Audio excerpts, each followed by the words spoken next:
அன்றாட வணக்கம். நான் உங்களுக்கு சாப்பிட்றோம். இன்றைக்கி நம்ம ஒரு டிஃபன் ஆர்டர் பண்ணிட்டுருக்குறோம். இந்த இடத்துல அவங்க டிஃபனுக்கு கூட ஸ்வீட்டுக்கு பைனாப்பிள் கேசரி கேட்டிருக்கிறாங்க. நம்ம கேசரியில் இருக்கிற 4 வெரைட்டிஸ் அப்லோட் பண்ணியிருக்கிறோம். பல்காக பண்ணுறது, சிம்பிளாக பண்ணுறது, அப்படி எல்லாம் அப்லோட் பண்ணியிருக்கோம். இது பார்த்திங்கன்னா நம்ம பைனாப்பிளை வந்து டேஸ்ட் பண்ணி போடுறோம். 100 கிலோ 1 கிலோ ரவை, அதுக்கு 2 கிலோ சுகரை ஆட் பண்ணுறோம்.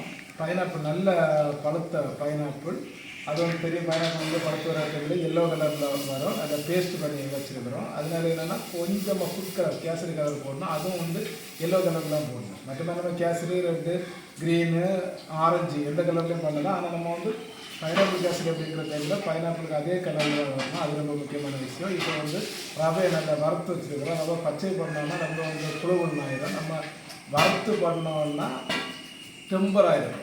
நம்ம தெரியும், நீங்கள் இதுக்கு முன்னே வீடியோ பார்த்துருக்கீங்க. கேசரி அப்படிங்கிறது நம்ம ரொம்ப கட்டி ஆகணும்னா கொஞ்சம் லூஸாக இருக்கிற டைமில் அடுப்பில் வந்து கீழே வச்சு வச்சணும். முழுக்க நெய்யில் தான் பண்ணணும். அதுக்கப்புறம் அது கொஞ்சம் திக்காகி வரணும். நம்ம அல்வா பக்கத்துக்கு வரணும். அதான் வந்து கேசரியோட பக்குவம்.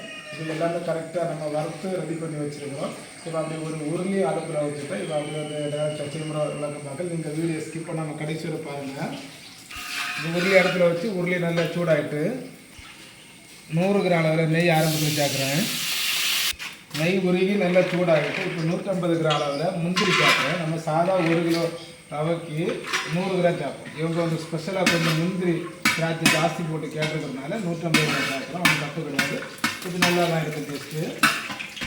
ஆரம்பத்தில் நம்ம தாளிப்பில் போட்டு வரதுல மீடியமாக தான் தீயை வச்சுருக்கணும். இல்லாட்டி கரிஞ்சு போயிடும். இது வந்து மீடியமாக தீ வச்சு நல்ல ப்ரௌன் கலர் ஆகி வருது. இந்த டைமில் திராட்சை சேர்க்குறது.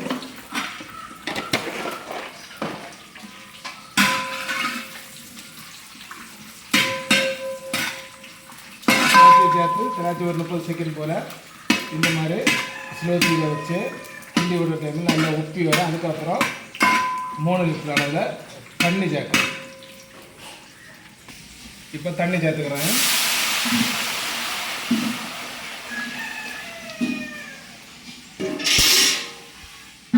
சுரசுரன்னு பொடிச்ச ஏலக்காய் 10 கிராம் அளவில் சேர்க்குறேன்.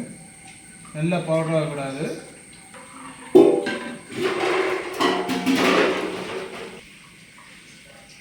ஒரு 10 கிராம் கேசரி கலர் மஞ்சள் கலர் சேர்க்குறேன். இதுக்கு விளக்க நான் உங்களுக்கு சொல்லியிருந்தேன். பைனாப்பிள் சேர்க்கறதுனால அதே கலரில் வாரது ரொம்ப நல்லது.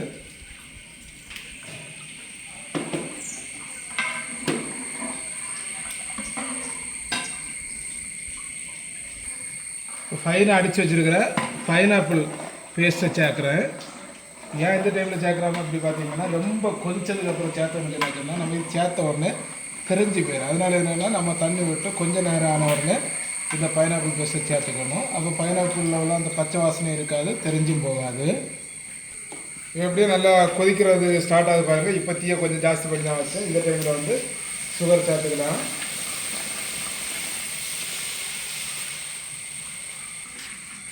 நல்லா கிண்டி விட்றேன். இன்னும் ஒரு 2-3 நிமிஷத்துல இது நல்லா கொதிச்சிடும். கொதிச்சதுக்கப்புறம் தீயை மறுபடியும் கொஞ்சம் கம்மி பண்ணிக்கிட்டு தான் நம்ம வறுத்து வச்சுருக்கிற ரவையை கொஞ்சம் கொஞ்சமாக கொட்டி கிண்டிக்கிடணும். அதுக்கப்புறமா 2 ஸ்டெப் பார்த்து நெய் சேர்க்கணும். நெய்யில் பண்ணுற டைம் நமக்கு வந்து நல்ல சாஃப்டாக இருக்கும், நல்ல டேஸ்ட்டாக தான் இருக்கும். இது அப்படியே நல்லா கொதிச்சு வருது பாருங்கள். தீயை நம்ம மீடியம் ஆக்குறோம். நம்ம முந்திரி திராட்சையில் செழிப்பாக போட்டுருக்கு. நல்ல பாருங்கள், எங்கே பார்த்தாலுமே நல்ல முந்திரி ப்ரௌன் கலரில் தெரியுது. இது நம்ம அடிஷனல் ஒரு டேஸ்ட்டையும் கொடுக்க நம்ம எல்லாருக்குமே ஒரு 2-3 பீஸு கிடைக்கும்.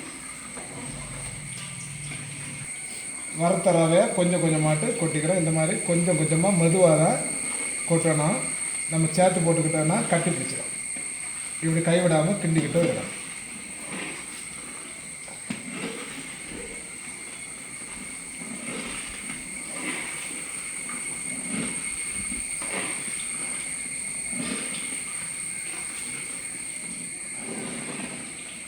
மொத்த ரவை கொட்டி வச்சு பாருங்கள். இந்த அளவு இப்போ எந்த அளவு லூஸ் ஆகிருக்கு அப்படின்னு சொல்லிட்டு இன்னும் 2 நிமிஷத்துல இது ஒரு 70-75% திக்காகிடும். அதுக்கு அப்புறம் நம்ம உடனே அடுப்பில் இருந்து கீழே வைக்கிறோம். இப்போ மறுபடியும் 100 மில்லி அளவில் நெய் சேர்க்குறேன். இது பார்த்தீங்கன்னா அடுப்பில் இருந்து கீழே இறக்கி வச்சுக்கிட்டு மறுபடியும் 100 மில்லி அளவில் நெய் சேர்த்து ஒரு கிண்டு அப்புறம் நம்ம ஒரு 10 நிமிஷம் வைக்கிற டைமில் பக்குவமும் கரெக்டாக வரும். நெய்யும் மேலே தெளிஞ்சு ஒட்டாமல் திகட்டாமல் சூப்பராக இந்த கேசரி நமக்கு ரெடி ஆகிடும். இப்போ பாருங்கள், நம்ம லாஸ்ட்டாக நம்ம ரவை கொட்டினதுக்கப்புறம் கிண்டி விட்டதுக்கும் இப்போது எவ்வளோ வித்தியாசம் இருக்குன்னு பாருங்கள். இந்த அளவு கொஞ்சம் கட்டி ஆகிடும். 75% பக்கத்தில் ஆகிட்டு இப்போது வந்து ரொம்ப திக்காகலை, அந்த ரொம்ப திக்கும் ஆகக்கூடாது. அப்படி ஆகிடுச்சுன்னா கடைசியில் வந்து நல்லா வந்து சாப்பிட்டு இருக்காது, புட்டு மாதிரி வந்து ஆயிடும். அதனால வந்து நம்ம இப்போ இது அடுப்புலேருந்து கீழே இறக்க போகிறோம். இந்த பக்கத்தில் தான் நீங்கள் பண்ணணும். இப்போ அடுப்புலேருந்து கீழே இறக்கி வச்சு 3வது ஸ்டெப்பாட்டு மறுபடியும் 100 மில்லி அளவு நெய் சேர்க்குறோம். சேர்த்து ஒரு வாட்டி கிண்டி அப்படியே மூடி வைக்கிறோம். பாருங்கள், இப்போ கூட இந்த அளவு லூஸ் ஆகிருக்கு. கரெக்டாக 10 நிமிஷத்தில் உங்களுக்கு இதோட கரெக்ட் ரிசல்ட் தெரியும். நல்ல மணமும் இருக்குது பைனாப்பிளோட. மூடி வைக்கிறேன். கரெக்டாக 10 நிமிஷம் இருக்குது. இப்போ 10 நிமிஷம் ஆகிட்டு பாருங்கள், இந்த அளவு திக்காகிட்டு. இது ரொம்ப முக்கியம். நெய் அப்படியே மேலே எல்லாமே தெளிஞ்சு வந்துருக்கு பாருங்கள்.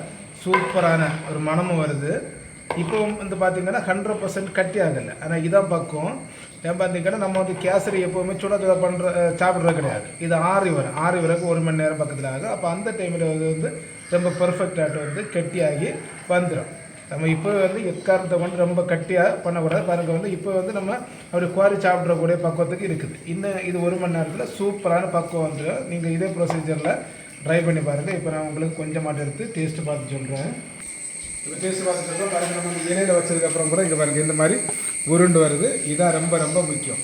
நீ எவ்வளோ நேரம் ஆனாலும் இது வந்து ரொம்ப கெட்டி ஆகாது. இங்கே பாருங்கள், ஒரு முந்திரி எல்லாமே நான் சேர்த்து தான் எடுத்துருக்கிறேன்.